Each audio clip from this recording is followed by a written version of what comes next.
Just some breaking news to bring you now regarding the Winter Paralympics.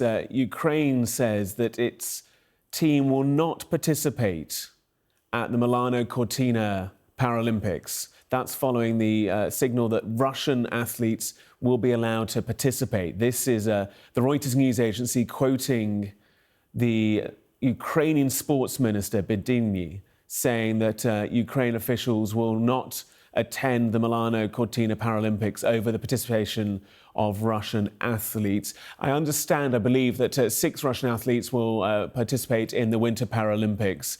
And Rob Harris, who's still with us in the newsroom, Russian athletes haven't been participating in the Winter Paralympics since about 2016, I think, first because of that state-sponsored doping scandal that had kind of incorporated lots of Russian sport, and then obviously the full-scale invasion of Ukraine in 2022. Russian athletes haven't been participating under the Russian flag for some time. We understand that 6 will do so, and now this reaction from Ukrainian officials.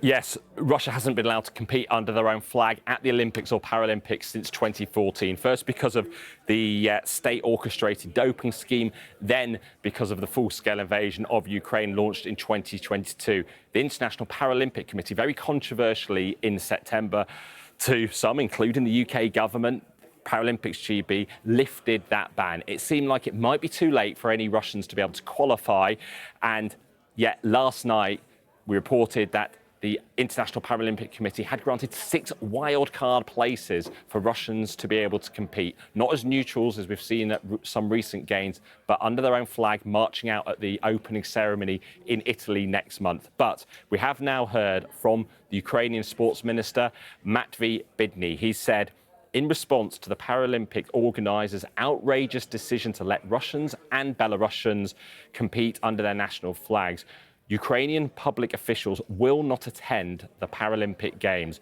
We will not be present at the opening ceremony. We will not take part in any other official Paralympic events. We thank every official from the free world who will do the same. We will keep fighting. So that's the statement just released by the Ukrainian sports minister, Matvey Bidny. I interviewed him out in Italy at the Olympics just a week or so ago. He was aghast that this ban was going to be lifted, saying for them nothing has changed. The Russian aggression still continues. The war continues as it has done since 2022 on the full-scale level. In fact, since 2014, the annexation of Crimea happened just before the Paralympics in Sochi, after the Olympics. And what the Ukrainians are saying is, from this, not that their athletes will boycott the Paralympics, but the official delegation will not be present. So they won't be present in the stadium for the opening ceremony to see a Russian delegation march in under their flag and anthem. Now, for the International Paralympic Committee, how they see it, Andrew Parsons, their president, told me late last year that they're getting pressure from various countries saying, why only Russia and Belarus? Why not other countries around the world? Perhaps struggling to apply consistent regulations and policies on sporting bans when there are so many conflicts going on. And it's very much been pressure coming from European nations, this. Lisa Nandy, the culture secretary, calling on the International Paralympic Committee to overturn the reinstating of Russia. That's something that hasn't happened.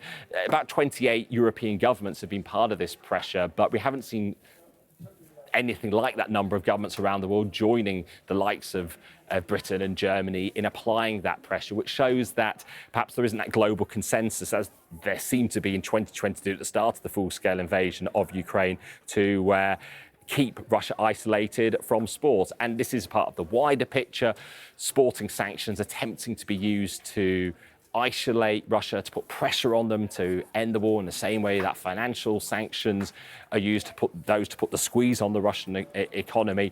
But FIFA President Gianni Infantino speaking to us at Sky News a couple of weeks ago, saying that he believes now the football ban on Russia hasn't achieved anything. It's not been effective. It's just caused more hate because effectively it's not ended the war. But certainly the Ukrainian government hoping that they aren't the only ones to boycott official events like the opening ceremony. They do hope every official from, they say, from the free world will do the same as they keep fighting off the war from Russia as the attempted talks do continue to bring a resolution.